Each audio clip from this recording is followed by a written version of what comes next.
Dans l'esprit de ce momentum de commémoration, ou du moins de rappel, un rappel à la mémoire de cet événement du 12 janvier 2010, 2 ans déjà, 2 ans après, Haïti, notre Haïti chérie, est ce qu'elle est aujourd'hui. Nous allons partager avec vous une information, je pense qu'elle est intéressante, puisque là, il s'agit de quelqu'un qui a été victime pendant le tremblement de terre, quelqu'un qui n'est plus d'ailleurs, nous saluons sa mémoire, et c'est pas n'importe qui, c'est quelqu'un qui a laissé son pays, qui est venu servir dans les rangs du contingent de la MINUSTAH. Aujourd'hui, pour se rappeler de sa mémoire, ses parents ont monté une organisation, une fondation, qui aujourd'hui continue à éduquer les enfants d'Haïti. Puisque ce soldat des Nations Unies du nom de Andrew Green, venu en Haïti en mission, avait toujours ce rêve de voir les enfants d'Haïti sur un banc d'école. Aujourd'hui, en son nom et à sa mémoire, la fondation Andrew Green continue à éduquer les enfants en Haïti. Le président Martelly avait inauguré une école de cette fondation. Nous allons vous présenter un petit reportage autour de cette école, Fondation Andrew Green.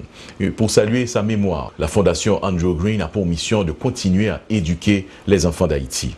Suivez un reportage autour de la mémoire du soldat Andrew Green et de sa fondation, Fondation Andrew Green. Bravo! Dans le quartier du Vivier Cité-Soleil, collège Andrew Green inauguré. Élèves ont accès à la technologie information. Andrew Green travaille dans MINUSTAH. Il mourit à 44 l'année dans l'hôtel Christopher, 12 janvier 2010. Il était ici exprès. C'était pas un accident qu'il était ici. Alors vraiment, on veut honorer sa mémoire et ses idées et ses rêves en aidant le peuple d'Haïti. Puisque j'espère, je crois bien que c'est ça qu'il voudrait.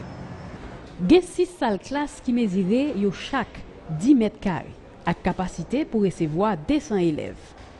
Je n'ai malheureusement pas eu la chance de connaître Andrew, mais je puis comprendre, à travers des témoignages de celles et de ceux qui l'ont côtoyé et aimé, qu'il était un être exceptionnel. En effet, il est unanimement considéré comme un homme brillant, doté d'un immense charisme et d'un grand optimisme. L'école là gratis, il prend élèves secondaires à partir de 11 pour arriver 19 l'année. Fondation Andrew Green a payé 50% de l'argent l'école élèves.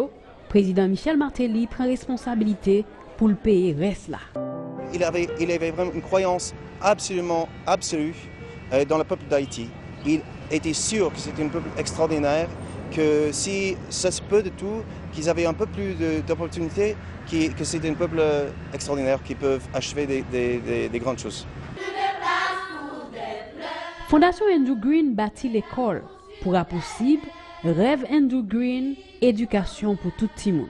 Ensemble, donnons-nous la main.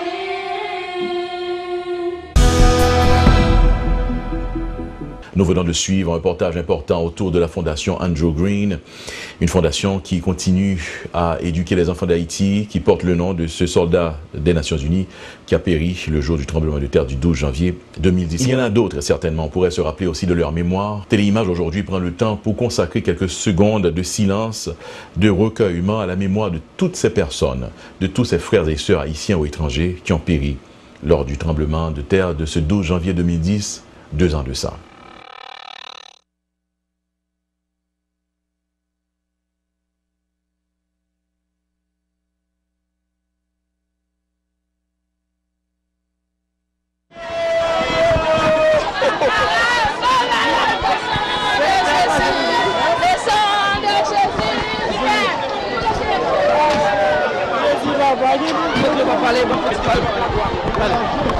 Mesdames et messieurs, je n'ai pas regardé à Koussa Nouel, là exactement, dans le palais de justice, côté que l'union des nets, palais de justice crasé, un pile monde mourit. Est-ce que le président est là? Non, le président est en déplacé. Ok. Il est en déplacé. Ok. Président. Là, au Kawel, et que palais national crasé, hein, et le président ne prépare pas gagner. Non, lycée. Nous n'avons pas idée, on doit te monde, non?